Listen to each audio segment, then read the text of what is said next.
నాది ఒక జీవితమేనా, ఏం జీవితం ఇది అని అనుకుంటున్నావా? అయితే ఈ మాటలు నీకోసమే. నీకు కష్టమనిపించే నీ ఉద్యోగం ఒక నిరుద్యోగికి జీవితకాల స్వప్నం. నీకు విసుగు తెప్పించే నీ పిల్లలు పిల్లలు లేని దంపతుల మధుర స్వప్నం. నీకు లభించిన ఇల్లు అది చిన్నదైనా నీడలేని వారికి అద్భుత స్వప్నం. నీ దగ్గర ఉన్న చిరు సంపాదన చిల్లి గవ్వ కూడా లేని వారికి ఊరటనిచ్చే స్వప్నం.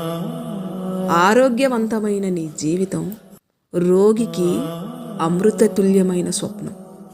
నీ ముఖం పైన ఉండే చిరునవ్వు విషాదగ్రస్తులకు దివ్యమైన స్వప్నం.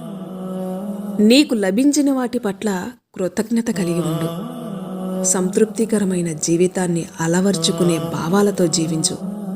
అప్పుడు ఆనందమే నీ చిరునామాగా మారుతుంది.